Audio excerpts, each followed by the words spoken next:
Vale, seguimos, tema 2. El otro día que veíamos, recordad, así en general, que la evolución, todos los animales pasan por fases, ¿no? Por etapas. Dimos una vueltita por las representaciones mentales, una vueltita por el comportamiento, las necesidades, comportamiento social y unas pinceladitas de las teorías, sobre todo Piaget, que es lo que vamos a ver durante todo el libro, ¿vale? También un poquito de Vygotsky para situarnos a nivel de propuestas. El hipnotismo también lo veíamos así, ¿vale? Y hoy nos vamos a concentrar en la parte más biológica, en toda la parte que es muy evidente. Esto lo vemos muy claro.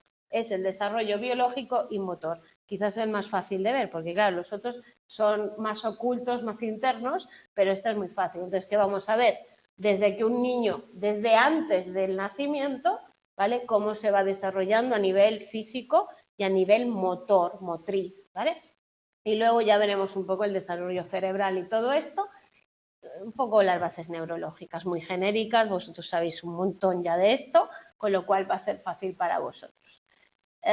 Simplemente desarrollo ya comienza, como sabéis, en la concepción, espermatozoide que fecunda óvulo, esto creo que lo tenemos claro de la biología, entonces ahí estamos en que ahí la importancia que sabéis que la hay ya de toda la transmisión genética, del desarrollo de cómo va a ser o va a ser un niño, pero es que influye tanto en lo biológico como en lo psicológico, que no debemos separarlo, no debemos pensar que, bueno, lo biológico va por un lado y lo psicológico y lo emocional va por otro y lo cognitivo va por otro. No, no, esto todo está integrado, el desarrollo que se inicia ahí ya incluye el desarrollo neuronal, ya incluye el desarrollo emocional, ya incluye todo eso y por tanto no debemos dejarlo de lado. Entonces, sabemos y tenemos la suerte de estar cada vez más o tener más acceso a todo lo que son las técnicas de neuroimagen,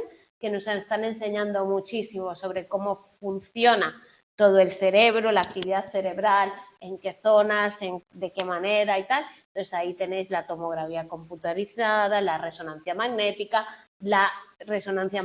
funcional que nos permite ver cómo está actuando el cerebro cuando estamos funcionando, ¿vale? Entonces toda esta importante aportación que nos hace nos permite estudiar la actividad molecular, el ADN, las proteínas, toda la importancia de la alimentación, toda la importancia de esto y toda la parte cerebral del sistema nervioso, incluso en bebés, ¿vale? Lo cual es una ventaja porque como nosotros ya somos psicólogos, ya sabemos que va a ser importantísimo que cuanto antes podamos actuar, antes podremos mejorar, antes ayudaremos y que existe la plasticidad neuronal y que si yo a un niño lo cojo a una edad concreta con el lenguaje buenas tardes, me va a ayudar muchísimo a que el niño pueda tener o adquirir todas las competencias del lenguaje y todo eso, pues al final poder medir estas cositas parece que no, pero nos va a ayudar. Entonces, sabéis que hay dos tipos de mediciones, la de estructural, que nos permite ver un poco las estructuras cerebrales, cómo están,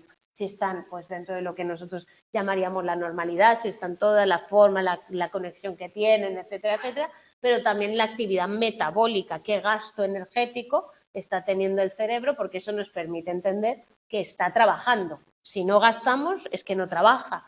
¿Vale? Si nosotros tuviéramos, pues aquí os pongo siempre las del lenguaje, que son las que más conozco yo, por ejemplo, es si yo sé que un niño está intentando leer y veo que la zona de leer palabras, que es donde las ves, no está activada, pues a lo mejor tenemos un problema en esa zona porque no se ha desarrollado el conjunto completo o que sabemos que se desarrolla más tarde o por lo que sea, ¿vale? Entonces todo eso nos ayuda a luego trabajar a nivel psicológico y a nivel pues de recuperación de sistemas y de funciones, perdón, que no me sale, ¿vale? Por eso la neurociencia cognitiva ha cogido tanta importancia, porque antes era, bueno, vamos un poco, hemos hecho cosas un poco como intuitivamente, ¿no? Sabíamos que, bueno, con un niño que tiene esta dificultad hacemos esto y mejora y tal, pues que ahora podemos saber cómo mejora, qué mejora, las conexiones que se van desarrollando, las que se recuperan, tal. Por lo tanto, hemos avanzado en ese conocimiento bien ver pues cómo funciona realmente al tema de pues lo que son las lesiones neuronales, que os diría sobre todo en, bueno, en el área de motora, ¿no? Niños que no pueden andar o que tienen una dificultad, tal, pues manejar todo eso, y en el hablar el lenguaje ya no os cuento, ¿vale? Por lo tanto, empezamos con que ese desarrollo físico y motor no está separado del desarrollo cognitivo, todo lo biológico, una fertilización, una célula llamada cigoto, una división, ¿no?, del celular, la meiosis, división celular de las propias células sexuales, una mitosis, que es donde se van multiplicando esas células, lo cual hace que de esa cosita llamada óvulo y de esa cosita llamada espermatozoide hagamos seres como nosotros y lleguemos a la altura, la capacidad de esto que tenemos ahora. Por lo tanto, ¿qué pasa? Se ha gestado y en ese periodo de gestación tenemos pues los tres grandes periodos importantes. El periodo germinal, donde se va produciendo y empieza a aparecer la placenta, el cordón umbilical y todo eso. El periodo embrionario, donde ya es la tercera semana a la octava, donde empezamos a ver el desarrollo. ¿Cómo es ese desarrollo? Próximo distal, céfalo-caudal. Céfalo-caudal, la cabeza, el niño la tiene hinchadita, ¿vale? Y el cuerpecito es más pequeño, ¿vale?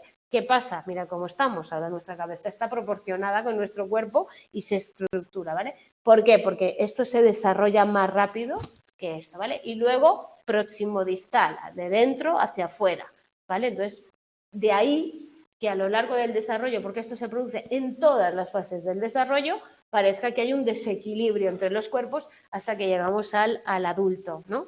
Que los niños van pareciendo desgarbados de vez en cuando, que les sobran manos, que no sé qué, qué tal, ¿vale?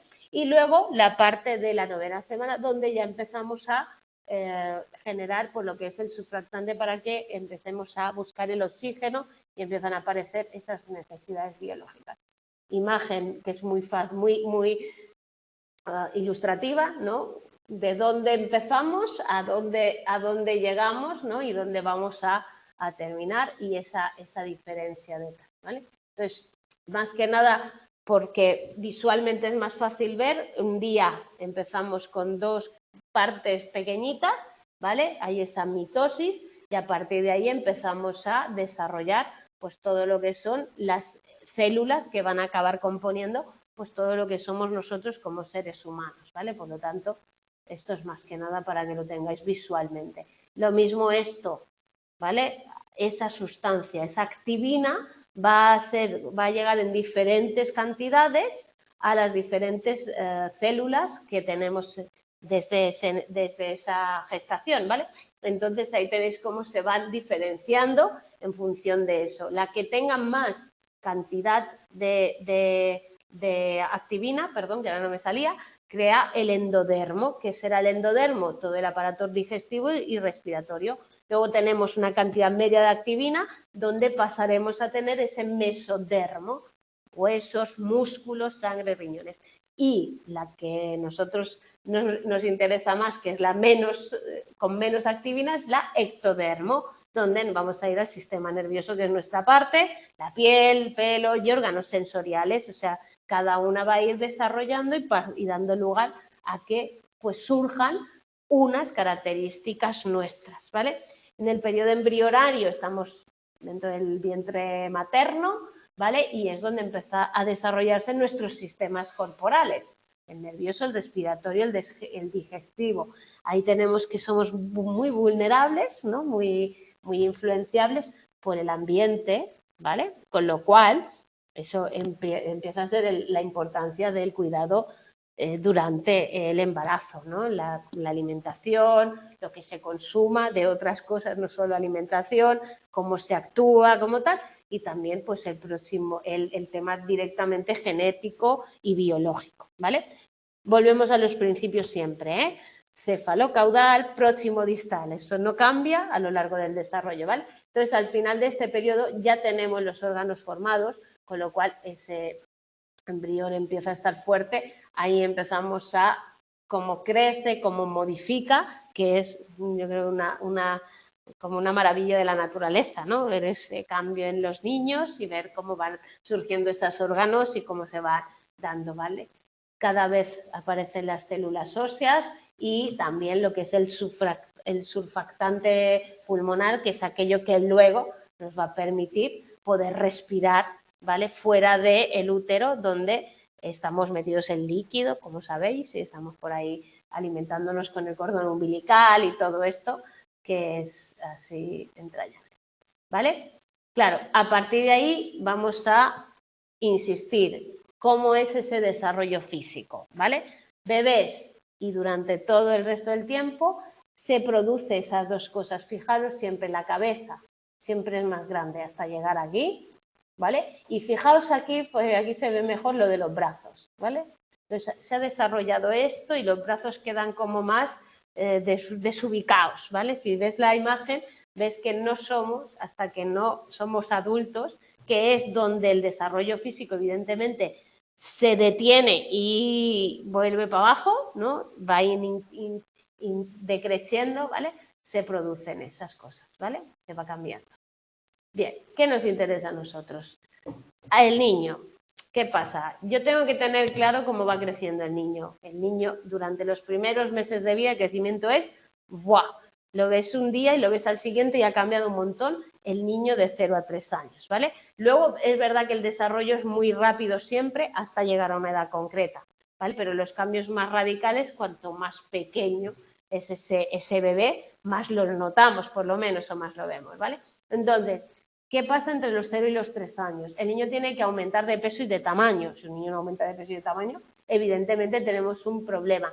Tiene que empezar a tener esa cabecita más proporcionada. Para nosotros empieza a tener un aspecto más normalizado, ¿vale? Porque para nosotros el primer momento de un bebé, pues yo he participado en primeras visitas y dices, uy, qué feo. Y tú dices, no, hombre, no lo llaméis feo porque es que lo estás viendo como desproporcionado, ¿vale? Y a partir de los 3 años ya empieza esa redondez, que es la redondez del bebé, ¿vale? ¿Qué pasa después? Que van empezando a estilizarse, a adelgazar, a tomar forma, ¿vale? Con la cabeza cada vez más proporcionada y todo el tema de los huesos va cogiendo fuerza, con lo cual empieza a darse según qué tipo de movimientos, ¿vale? En esa infancia intermedia, que es de 7 a 12 años, crecen y aumenta el peso corporal, van cogiendo más musculatura y van tal, ¿vale? Y empiezan a verse más claramente las diferencias individuales. Empezamos a ver que el niño es niño, la cara del niño y empezamos a verlo bien definido, ¿vale? Por eso durante la infancia esa primera tal son como todos más iguales, ¿no? A pesar de las grandes diferencias. Ya sé que cualquiera que me pille me dirá, mirad, ¿cómo puedes decir que son iguales? No, no digo que sean iguales, pero es verdad que luego cada vez uno se define más con su propio rostro y su propia característica, ¿no? Y las niñas retienen un poco más de tejido graso que los niños ya a partir de los 7-12 años, cosa que se va a producir a partir de los 12, cosa que produce que las niñas no quieran estar con según qué tipo de grasas cuando nuestro cuerpo, por evolutiva, tiene tendencia a retener más grasas y la de los chicos a ser más musculoso. Y eso es así y es muy importante porque en esa adolescencia se va a producir un cambio radical que, como sabéis, muchas veces lleva a que aparezcan trastornos de la alimentación, trastorno de la conducta alimentaria, desagrado cuando precisamente lo normal es lo que está pasando y no lo contrario. Entonces muchas chavalitas jóvenes no han llegado a asumir que su cuerpo tiene que transformarse de una manera concreta por tema evolutivo a engrandecer caderas, porque es que todo tiene su naturaleza y nosotras estamos constituidas para poder tener hijos de una manera natural y tenemos que tener unas características concretas que la sociedad nos está como que quitando, ¿no? Porque nos están diciendo que tenemos que ser esbeltas, delgadas, y tú dices, pero si es que esto, si no da de sí, luego no nace el niño, ¿no? Entonces ahí tenéis que ese cambio parece que se da como de golpe, de repente un día ves a alguien y dices, uy, se ha hecho adolescente, ¿no? Lo veo de repente, y es porque empieza ese repentino cambio de talla y de peso, ¿vale? Que se produce antes en las niñas y que luego empieza a irse matizando durante 2 años, va a ir cambiando y va a ir dando, ¿vale? Recordad que estamos en 11, 12 años, que lo llamamos la pubertad, ¿no? En la explosión en la cual se dan todas esas. Como se produce la explosión hormonal, se van a dar unos cambios sexuales. Empezamos a tener las hormonas sexuales y a partir de ahí pues va a durar los ovarios, el útero, la vagina, toda la menarquía, ¿no? Las primeras menstruaciones. En los niños pues les crece el pene, les sale también los testículos, la próstata, les sale el bigotillo, les salen los pelillos por debajo del tal, ¿no? Y empiezan todos con el bigote ahí a querer cambiar. Entonces empiezan todas también las características sexuales secundarias, crecimiento del pecho en las chicas, ¿vale? Vello púbico por todos lados, pubis, axilas, etcétera, y pues también la piel va cambiando. El niño tiene una piel más lisa y con la edad vamos teniendo una piel más áspera, ¿vale? Todo eso nosotros debemos tenerlo muy controlado para hablarlo mucho con los niños, precisamente por, primero, detectar los fallos, ¿vale? ¿Qué va mal si el niño no se desarrolla o tal? También porque los padres entiendan que tienen que darse y también porque si un chaval va al psicólogo y el psicólogo no tiene capacidad para preguntarle, ya te ha salido pelo, ya tienes el pene, te ha crecido el pene, ya tienes tetas, ¿qué pasa? ¿Cómo lo llevas? ¿Qué tal lo estás integrando? Tal, pues el niño puede ser que tenga otro problema que sea el psicólogo, para que me entendáis. Claro, cuando yo he trabajado con chavales que me han empezado jiji, jaja, dices, bueno, a ver, ya empezamos con el rollo de no puedo hablar que tienes un pene y que el pene es esto y sirve para esto y tal, ¿vale? Entonces yo creo que tengo que educar a todo el mundo para que hable con normalidad, porque ya ellos se ríen bastante, como para que nosotros no podamos preguntarles y hablar de esos temas, sobre todo según qué tipo de casos, ¿no? He tenido el caso de una persona con autismo que para explicarle que le llamaba la atención el cuerpo de una mujer ha sido complicado, porque no lo entendía muy bien, ¿sabes? Entonces, claro, un poco todo esto. Entonces, ¿qué factores tienen y afectan al crecimiento? Evidentemente la herencia genética, ¿no? Al final nosotros tenemos esa herencia que viene de los genes que se nos han dado para el nacimiento y esto. Pero la nutrición, tema nutrición, la mala nutrición cada vez va viéndose que afecta más al desarrollo intelectual, ¿vale? Al desarrollo más lento en la pubertad, esa pubertad más tardía que puede provocar grandes daños psicológicos, ¿vale? O grandes males psicológicos si se adelanta, ahora lo veremos, ¿vale? Entonces todo eso hay que tenerlo en cuenta. ¿Qué pasa? Que al final, si perdemos la nutrición o tenemos una malnutrición, va a afectar a todos nuestros sistemas y su desarrollo.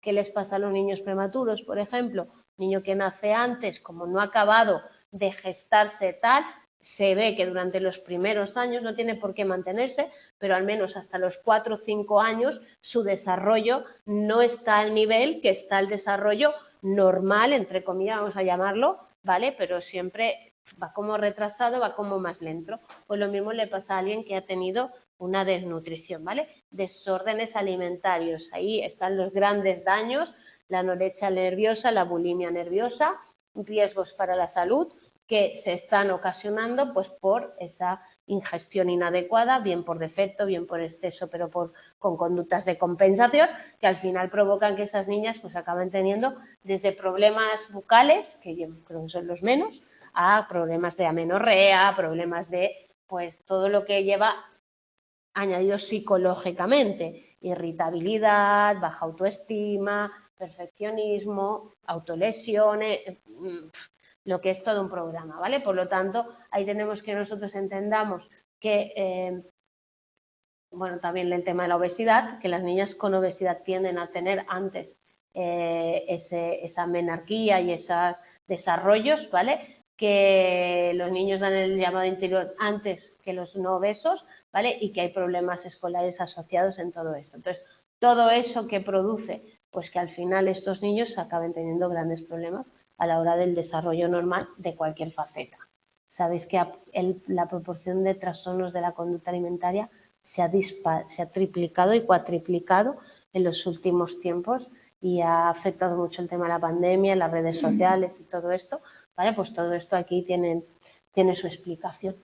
Vale, ejercicio y actividad física también es una cosa beneficiosa, ¿vale? Pero cuidado con lo extremo, porque supongo que habéis oído hablar de estos grupos de personas pues, que practican ejercicio como atletismo o gimnasia tal y que pues también pierden periodos o la menarquía o pierden la regla, perdón. Entonces al final también puede ser el alto rendimiento tiene sus complejidades y sus complicaciones, ¿vale? Entonces también parece influir la clase social, evidentemente, si estamos hablando de nutrición, de ejercicio físico, de según qué tipo de tal, al final hemos de entender que yo tengo un acceso mejor a mejor alimentación o la sé manejar mejor, porque al final tampoco nos queda claro. Los nutricionistas te dirían que se puede comer bien fácil y barato, ¿vale? Pero bueno, hay esa falta de conocimiento, falta de oportunidades, falta de acceso, de todo eso que es el cuidado de la salud y de cómo manejarlo. Pues a lo mejor una persona no tiene por qué ir unido, pero con más mundo, más clase social o más vidilla o más dinero, puede acudir a unos recursos que los otros pues no los ven. No es que no estén, pero a lo mejor hay que educarlos y potenciar eso, ¿vale? Luego, evidentemente, todas las deficiencias físicas, tenemos las glándulas pituitarias o tenemos cualquier tipo de problema infeccioso, metabólico, tal, pues todo eso va a afectar en el desarrollo que pasa.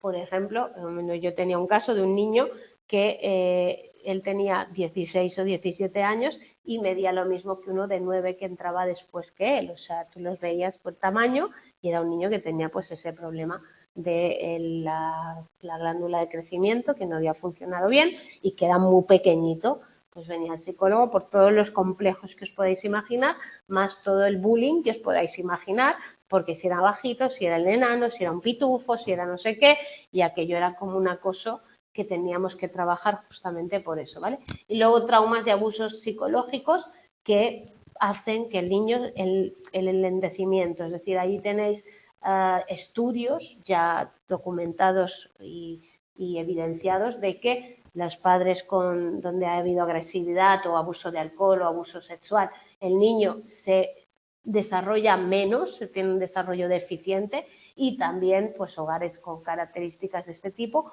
afecta biológicamente, ¿vale? De ahí que ya dijéramos al principio, no separemos psicológico, social, tal, veamos al ser humano como un ser biopsicosocial, ¿no? Que es la propuesta de la OMS y lo que deberíamos saber todo, y veamos que todo eso va a afectar al desarrollo del niño y nosotros vamos a tener que tratarlo muchas veces porque viene desencadenado de problemas que han pasado anteriormente, ¿vale?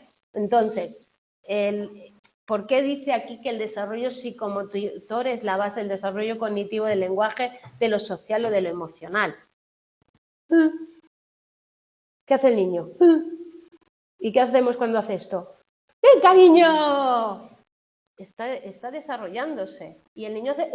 ¿vale? Por si no me habéis visto bien, porque yo hago mucho el payaso.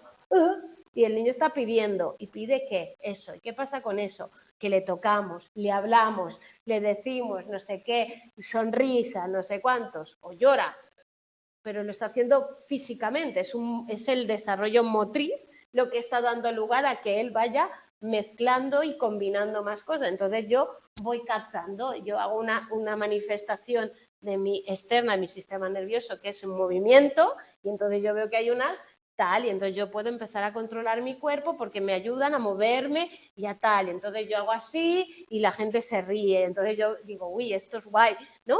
Entonces, imaginaros, inconscientemente, evidentemente no lo hago como un bebé, no me doy cuenta, pero todo lo que el hecho de que yo haga así supone de cara a todo el desarrollo posterior. Si yo hago así, nadie me da el abrazo, ni me tocan, ni me hacen nada, probablemente yo no tenga, lo que hemos dicho, pérdida de esa atención emocional, de esa atención que necesitamos para desarrollarnos y de oportunidades cognitivas, porque al final, si a mí alguien me cuenta las cosas, me habla, me toca, me dice, tal, me cual, tal, pues me está desarrollando más cosas, no solo lo motor, ¿vale? Por eso es la base, ¿vale? Y a partir de ahí empezamos con la locomoción y nuestro desarrollo postural. Empezamos a tener, pues primero los movimientos más gruesos, ¿no? Yo siempre hago lo mismo, tocar, coger, así como agrapadas, como dice el mallorquín. Durante esos primeros meses la musculatura tiene que irse acogiendo y entonces empiezan esos movimientos estereotipados, ¿vale? De mover, de patadas en el aire, de tal, que no tienen ningún tipo de función, ¿vale? Pero que van haciendo que el cuerpo vaya ejercitándose en realidad, ¿no? Esos músculos que ya se mueven, que ya tal, y empiezan a poder pues estirar los dedos, ¿no? Los bebés se estiran de repente, así hacen como un gesto tal, ¿no? Todo eso que nosotros llamamos reflejo, ¿verdad? Y van adquiriendo. Entonces, a partir de los 8 o 9 meses casi todos los bebés ya pueden gatear y a partir de ahí empezamos a andar, ¿no? ¿Qué supone andar? Explorar el mundo, acercarnos a quien queramos, alejarnos de quien queramos, más peligros, más normas, más rutinas, todo eso va a afectar, ¿vale?, a que nosotros también vayamos adquiriendo pues normas sociales, habilidades cognitivas, todo psicomotrizmente, por eso lo llamamos la fase psicomotriz, el hecho de explorar, toquetear, descubrir, mejora nuestras capacidades cognitivas y ahí empieza el descubrimiento de los objetos, ¿vale? Ahí también empieza pues ese crecimiento, volvemos al cefalocaudal, empezamos con los músculos, tal, y se van desarrollando, tal, y además mejoramos nuestros movimientos y nos volvemos más ágiles. Ahí empieza la habilidad para usar las manos, que entra dentro del mismo, ¿vale? Aunque esté separado, lo sabéis que va más o menos integrado, pero primero somos más de grandes movimientos y luego vamos a ir ya a cositas más finas a nivel motor. Una cosa precede a la otra, es decir, cuando un niño ya no mueva las manos, tenemos un problema porque nunca llegará a según qué control si no trabajamos con él para que él pueda mover esas manitas, ¿vale? Entonces ahí tenemos también el tema de la inteligencia manual. Las manos son una forma de contacto con el mundo al principio, ¿vale? Es verdad que nosotros tenemos todos nuestros sentidos, nuestro voz, nuestros ojos, nuestro tal, pero también es verdad que nosotros tenemos que empezar a manejar y manipular, que es muy importante. Entonces ahí veremos que empezamos por un reflejo, ¿vale? Los niños mueven las manos sin tener una intencionalidad, eso es uno de los reflejos con los que nacemos, ¿vale? Pero ese reflejo da lugar, ¿no? Cuando nos aprietan, apretamos, habéis visto, ahora creo que saben los reflejos, ¿vale? Pero va a lugar a que nosotros exploremos, toquemos, cojamos, señalemos, tal, todo eso va a ir de ahí, ¿vale? Por lo tanto, es un ejercicio que parte de ese acto reflejo y se convierte luego en conducta voluntaria, en conducta que maneja, ¿vale? Entonces, a partir de ahí, 4 o 5 meses, capaces de coger ya objetos a mano abierta, ¿no? Así palmarmente como es, ¿vale? Y luego ya empezamos con un gesto más fino, más grácil, más capaz de manipular cositas más pequeñas que luego va a llevarnos pues a todo el tema de la manipulación más fina, donde ya podremos pues alimentarnos, desde coger la cucharita hasta pues escribir y todo eso, ¿vale? Ahí empezamos con el equilibrio, con esa capacidad ya de no caernos, ¿no? Hasta ahora éramos como un poco payasos, no nos aguantábamos muy bien, y a manejar los objetos. A los 7 años uno ya tiene movimientos simples adquiridos y ya podemos hacer volteretas, piruletas y todo, piruetas y todo lo que queramos, ¿vale? Entonces los niños a partir de 4 o 5 años lo de la voltereta empiezan, pero es un poco más difícil, ¿vale? Y empezamos a tener pues esas capacidades. Y a partir de ahí empezamos a ya en la adolescencia manejar las manos y poder hacer pues todo lo que se puede hacer a nivel de creatividad y de todo esto, ¿vale? Ahí tenéis un poco esa imagen, la primera cogida palmar, ¿no? Del boli así a lo bestia, como el niño aprieta así, ¿vale? Y luego cómo vamos pues gestionando esa capacidad motriz fina, como es el escribir, que es una de las más delicadas, porque escribir es muy difícil, ¿vale? A nivel evolutivo, para nosotros escribir es muy difícil, porque además de que nos inventamos símbolos para representar y tal, es un movimiento que ahora nos parece va papá, pero que cuando tú ves el aprendizaje en los niños ves que cuesta, ¿vale? Ahí tenéis también un esquema un poco de ese desarrollo motriz, pues veis cuando el niño ya se aguanta de pie, cuando se aguanta sentado con la espalda, que al principio sabes que si lo sueltas se cae, ¿vale? Un poco para ir viendo cómo ya puede trepar y subir todo eso y todo esto, ¿vale? Que lo tenéis en el ¿qué se produce también? El desarrollo cerebral. Al final, el desarrollo cerebral, nosotros tenemos un gran cerebro, un cerebro muy grande. En comparación con el resto de animales, somos una de las especies con el cerebro más grande, ¿vale? Lo cual no significa que seamos más inteligentes. Eso me encanta porque la gente dice, ah, no, pues la inteligencia, bueno, a veces dudo yo, bueno, de la inteligencia, no.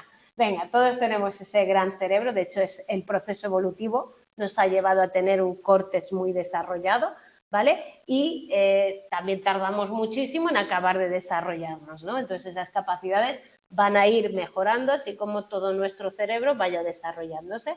De ahí que entendamos que existe pues una interacción entre cuanto mayores nos hacemos, el cerebro crece más, se desarrollan ciertas áreas. ¿Cuál es la última en desarrollarse? Tic-tac, tic-tac, tic-tac. ¿Cuál es la última área cerebral en desarrollarse?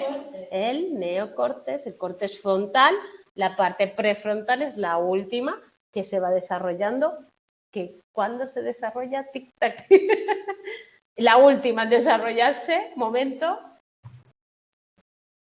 Cuando ya empieza a estar terminada, ¿a qué edad se termina más o menos? 6 años.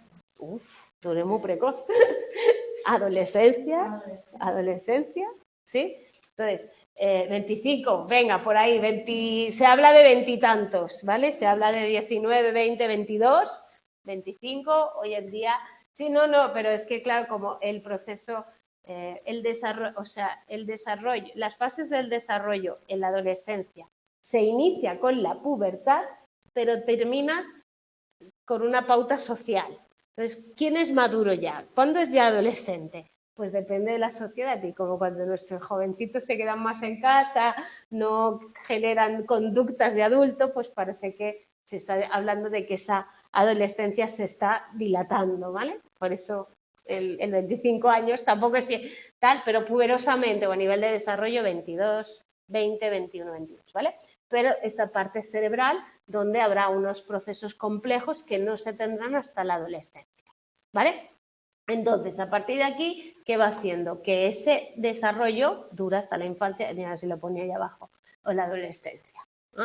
¿Vale? Entonces, hay un tamaño creciente de la corteza cerebral, todas esas neuronas, ¿vale? Van desarrollándose en los primeros meses del embarazo, las neuronas emigran y establecen conexiones nerviosas a través de todo el cuerpo, ¿vale? Porque al final están pues para conectarlo todo. El córtex cerebral a los 4 o 5 meses, el proceso de inmigración neuronal ha permitido que existan diferentes estrados, ¿vale? Y ahí empieza a generarse el crecimiento y desarrollo de axones y dendritas para hacer pues toda esa sinapsis neuronal, ¿vale? Acción dendrita, que como sabéis, estudio Ramón y Cajal, ¿no? Con este interneuronal y todo esto. Bueno, esto es otra vez esa imagen del cerebro para que veamos el proceso evolutivo de desarrollo, ¿vale? ¿Y qué pasa ahí? Pues ahí está lo importante, el crecimiento postnatal del cerebro se cuadruplica, ¿vale? Es decir, genera una masa muy grande, ¿vale? No basado en el número de neuronas, sino en la capacidad de conectarse de esas neuronas, tanto en la complejidad de esas parte de sus compuestos como en esa densidad de conexiones neuronales. Es decir, nosotros nacemos con una capacidad neuronal, se va cuadruplicando, se van generando porque se van generando muchísimas conexiones neuronales, ¿vale? Fruto de todo lo que vamos aprendiendo, de todo lo que vamos haciendo, ¿vale? Sabemos que las conexiones se modifican en función del aprendizaje y eso ya lo sabemos. También en la mielinización, ese proceso por el cual el axón de la neurona se recubre de esa sustancia mielínica, lo cual hace que sus conexiones aumenten la velocidad y su transmisión sea mucho más rápida, ¿vale? Todo esto se va produciendo en el proceso de crecimiento, ¿vale? Pero ¿qué pasa? Que se ha producido tal cantidad de conexión neuronal que se genera como ahí un batiburrillo de conexiones que en un momento dado, en la adolescencia, se produce una poda cerebral. ¿Qué quiere decir una poda? Que se cortan conexiones que se habían generado durante las fases anteriores y se hace un proceso selectivo, es decir, las que sobran, las que no se utilizan, las que no han sido funcionales, van desapareciendo, llamémoslo así. Ha habido como un crecimiento ahí, va. ¿Qué hacemos con esto? Pues planta árboles por todos lados y ya veremos luego cómo. Y cuando llegamos a la adolescencia es como que podamos una parte dejar lo que es funcionalmente correcto para nosotros, ¿vale? Entonces ahí sería esa sobreprotección de conexiones sinápticas y tal, tiene que ir bajando. ¿Qué es la plasticidad neuronal? Eso sí que lo sabéis, esa capacidad que tiene el cerebro de generar conexiones nuevas y de sustituir funciones que a lo mejor no formaban parte de las funciones de una zona cerebral, pero que a causa de un daño o de algo que ha pasado hay que tomarlas, ¿vale? Entonces ahí tenemos cómo nosotros somos capaces de generar o recuperar habilidades que se habían perdido base a pues, un entrenamiento y una rehabilitación. De ahí la importancia de la rehabilitación, que mucha gente a veces no entiende. Es decir, ¿qué pasa? ¿Por qué me haces ir a andar? ¿Habéis visto? Mira, yo es que me fascina, ¿eh? El otro día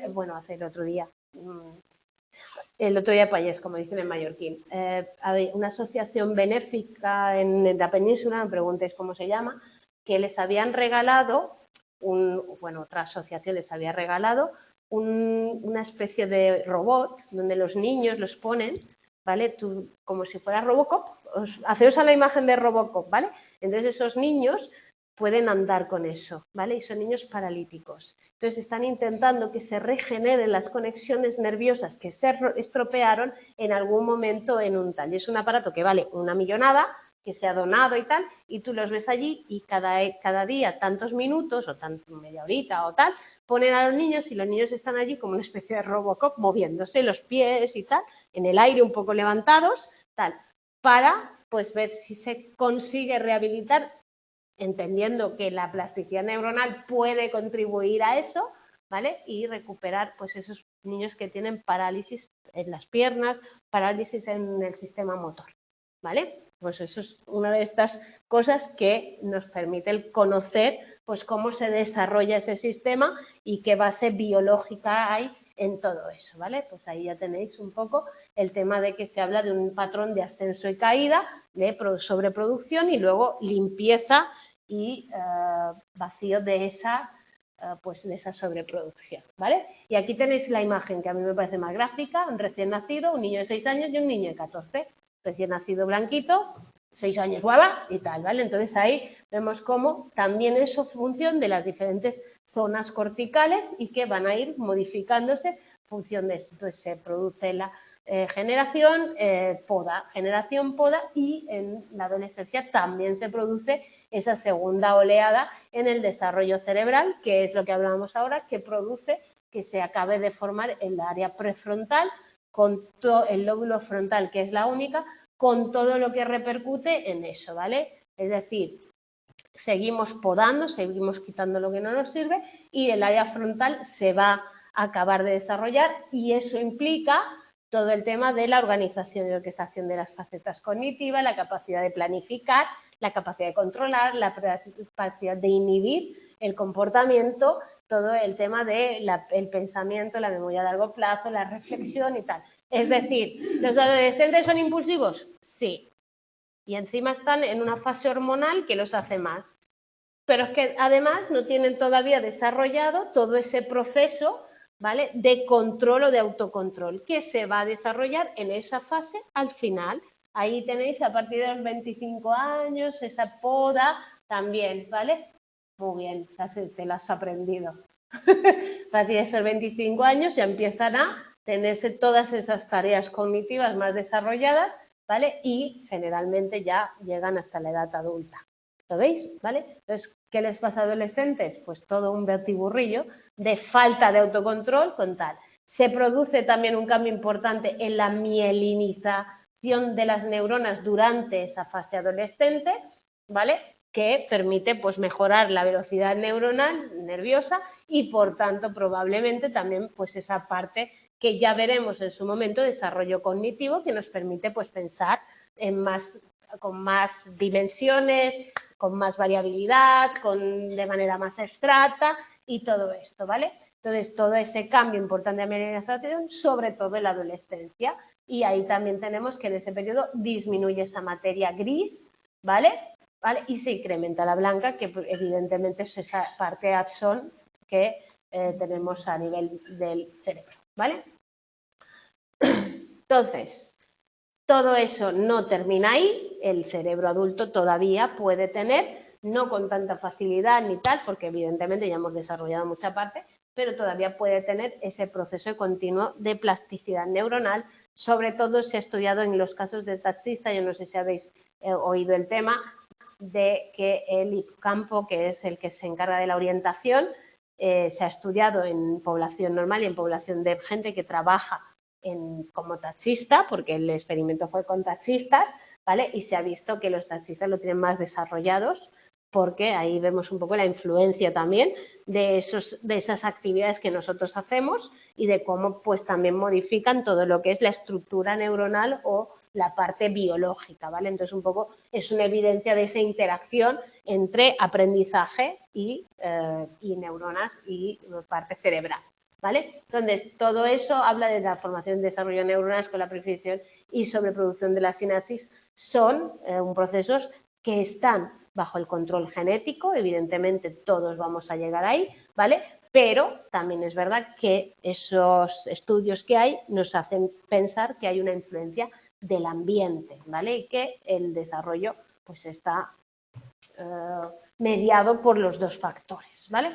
Ahí entramos ya en el desarrollo cognitivo y en esos periodos sensibles de aprendizaje. Pues yo los llamo de aprendizaje porque luego va a ser que tenemos una susceptibilidad especial para adquirir ciertas habilidades cognitivas en este caso. Por ejemplo, el lenguaje, ¿vale? Entonces ahí entendemos que se produce esa plasticidad, pero que hay épocas en las cuales nosotros estamos más preparados como especie a adquirir unos aprendizajes. La noción viene del periodo crítico que se aplicó en la etología, bueno, ¿sí? Con Lawrence, ¿vale? Que justamente explicó la impronta, él hablaba de la impronta o troquelado, que es esa conducta que vosotros veis en la foto de los patitos siguiendo a la madre. Es decir, los patitos nacen y persiguen a lo primero que se mueve. El señor Lorenz tiene él una foto con los patitos detrás, ¿vale? Entonces, eso llamado impronta troquelado en los seres, en los animales, lo intentaron llevar para valorar si nosotros también teníamos una fase en la cual, el tema es que si no se adquiere en esa fase, ya no se adquiere en las aves, por ejemplo. Nosotros parece ser que sí tenemos más capacidad, somos más flexibles, por lo tanto, en vez de hablar de periodo crítico, hablamos de periodo sensible. Hay ciertas conductas en nuestra existencia que se aprenden mejor si se aprenden en un periodo concreto, pero eso no nos limita tanto como a los patitos y nos permite pues mejorar todavía o poder seguir alcanzándolas. Una de ellas, por ejemplo, es el lenguaje, ¿vale? El lenguaje tiene un periodo sensible de aprendizaje en el cual nosotros somos más hábiles a la hora de adquirir, sobre todo según qué aspectos, ¿vale? Por lo tanto, no estamos hablando de un periodo crítico, pero sí hemos definido un periodo sensible en el cual pues, podemos aprender mucho mejor ciertas cosas, ¿vale? No nos bloquea tanto. Entonces, en ese periodo hay determinadas habilidades que facilitarán si nosotros las adquirimos y mejorarán esas conexiones, igualmente que habrá otras que producirán esa poda neuronal, ¿vale? Por ejemplo, el periodo sensible en el lenguaje afecta a la adquisición de los fonemas, ¿vale? Es decir, cualquier persona que haya intentado hablar inglés de mayor sabe que lo puede hablar perfectamente, pero fonológicamente a nivel de pronunciación, de sonido, nunca tendrá el nivel que tiene un parlante desde el nacimiento, ¿vale? De ahí que se enseña. Eso no, volvemos a decir que no tiene nada que ver con que no se pueda, esa fábula que el idioma no se puede aprender de mayor y todos estos rollos, pero sí que es verdad que nunca llegaremos a tener la pronunciación al nivel que un niño que haya nacido con él, porque es una cosa muy sensible en ese periodo, ¿vale? Pero la gramática, por ejemplo, sí, el léxico no tenemos la misma capacidad, ¿vale? Entonces ahí tenéis un poco esos periodos sensibles, ¿vale? El léxico no, perdón, lo he dicho al revés, me parece, ¿eh? Perdón. Yo sí digo alguna vez algo que va en contra de lo que pone el libro, manda el libro, no me liéis, no. Porque a veces aquí hablas tanto y dices tantas cosas que al final acabas confundiéndote y liando algunos conceptos. Yo siempre digo, referencia al libro, vale. Entonces, también hay bases evidentes neurológicas, neuronales, en la memoria. La memoria influye pues algunas cosas que necesitan de que el cerebro se vaya desarrollando, ¿vale? Hablamos de la memoria dos básicas, memoria explícita, memoria implícita. Sabéis que la implícita es como que lo haces sin darte cuenta, la explícita es como que tiene que ser consciente, intencionada y tal, ¿vale? Y debajo de eso está la memoria, está el aprendizaje, está el pensamiento y está el razonamiento, y todo eso está metido dentro del desarrollo, ¿vale? Entonces, esa memoria explícita en los bebés comienza en la segunda mitad del primer año, ¿vale? Y nosotros damos como primera conducta que nos demuestra que un bebé está pensando lo que se llama la imitación diferida, ¿vale? ¿Qué quiere decir? Que el bebé, tú le enseñas algo y él lo repite dentro de 2 días. Quiere decir que si yo te he enseñado algo ahora y tú mañana eres capaz de hacerlo, lo tienes que tener guardadito, ¿vale? Entonces eso es una muestra por la cual nosotros podemos entender que el niño ya tiene memoria explícita, ya está reservando tal. Lo que dice es saca la lengua, ¿eh? Tú le das al bebé y el niño tal y se queda y se ríe y al día siguiente te ve y te hace. Significa que te está esperando y te tiene guardado eso, aunque sea muy simple, para decírtelo y decirte, mira, yo también lo sé y lo sé hacer, ¿vale? Entonces ahí tenemos cómo está almacenando una representación, ¿vale? Que depende de áreas neocorticales en las cuales el niño ya es capaz de manipular pues contenido guardado en esa memoria. Entonces ahí hablamos de esa aparición temprana que depende básicamente del hipocampo, ¿vale? Luego ya entraría cuando el niño ya habla, ya trabaja los símbolos, recordad, o sea, el primero sería la imitación diferida, luego ya entraríamos al lenguaje, al juego simbólico y a todas estas cosas, ¿vale? Entonces, a partir de ahí, eso va a ir muy unido a todo lo que es el aprendizaje escolar del hipocampo, zonas corticales, luego el corte prefrontal, y ahí se van a ir generando conexiones nerviosas. Con ese primer mecanismo simple de reproducción de algo que he visto y lo he guardado, va a desarrollarse todo el sistema memorístico y va a empezar a funcionar, ¿vale? Por eso la memoria en los primeros años de vida vienen por ese hipocampo, luego ya entrará el corte prefrontal y luego ya toda la conectividad en esas áreas nos hacen deducir que el niño ya está adquiriendo pues memorias, recuerdos y cosas que se van a ir generando ahí, ¿vale? Entonces todos esos cambios se ven en los años principalmente preescolar, donde el niño empieza con ese manejo de todas esas conexiones y tal, habilidades de operaciones mentales. El niño ya empieza a hablarte, a contarte cosas, a ver, pues a pensar, o que tú lo ves que piensa, entre comillas, dentro de sus niveles, ¿vale? Pero ahí ya empieza a ver eso y entonces también empieza la memoria a largo plazo, ¿no? Esa capacidad de recordar cosas más lejanas en el tiempo. Los niños son muy de aquí y ahora, recordadlo, son muy situacionales, sobre todo en la parte, en la fase sensoriomotriz y concreta, ¿vale? Pero aún así ellos ya tienen capacidad de recuerdo y de que es que un día tú me dijiste, no saben el día, no saben ubicarlo, pero ellos saben qué tal, ¿vale? Entonces ahí está luego la memoria implícita, que sabéis que ya son conductas más condicionadas y que se habla más de ese periodo, de esa memoria procedimental de hacer cosas. Claro que los niños son muy capaces de recordar dónde hay que ir a buscar una cosa, dónde está su muñeco, dónde está tal y dónde está cual, porque estamos hablando de eso, de una respuesta como más tipo clásico condicionado, ¿no? Que el niño ubica. Si pasa A, entonces B. Y es una memoria mucho más asociativa. Cada vez que vamos al baño yo tengo que ir, coger el jabón, meterme en el agua, no sé qué, y mi mamá me dice, muy bien. Entonces yo cada vez, Lo importante es que yo lo recuerdo y ahí está mi memoria, ¿vale? Pero evidentemente no son grandes temas que el niño tenga que recordar nada especial, ¿vale? Entonces esos son los que van empezándose y por eso se habla de una base más, más del cerebro. Uy, perdón. Una parte, eso nunca me había pasado, no lo había abierto nunca. Una parte más del cerebelo, porque estamos hablando más de un sistema de condicionamiento clásico estilo Pavlov, ¿vale? Para empezar, evidentemente luego yo puedo pensar y puedo tener otro tipo de desarrollo, ¿vale?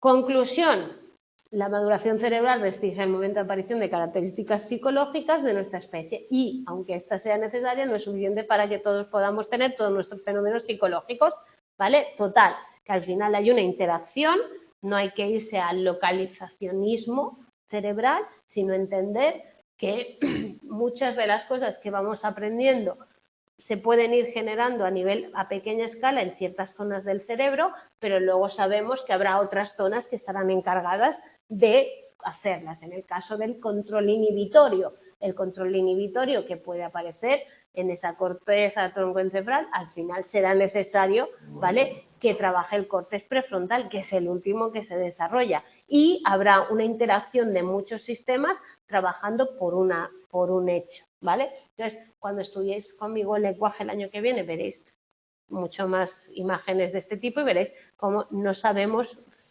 que hay zonas que están dedicadas a algo, pero no podemos decir, esta se encuentra aquí y hace esto, como hicieron, por ejemplo, no sé si os suena, Wernicke y Broca, ¿vale? Ya sabemos que no es tan localizacionista como ellos nos dijeron, sino que todo está como mucho más esparcido y en todo participa más todo y todo eso, ¿vale? Entonces ahí tenéis que al final se está intentando establecer un mapa de regiones activas, evidentemente porque eso nos mejorará el conocimiento, todo lo que es, sobre todo la parte del córtex frontal y prefrontal, que es el que más nos interesa, como parte psicológica, como parte de conducta, como parte de control, ¿vale? Pero que no podemos irnos a simplificar y decir tenemos un mapa del cerebro. Sabemos que hay unas funciones que se van desarrollando más en unas áreas cerebrales que en otras y estamos estudiando todo eso. Bien, ¿dudas, preguntas, alguna cosa que queréis comentar?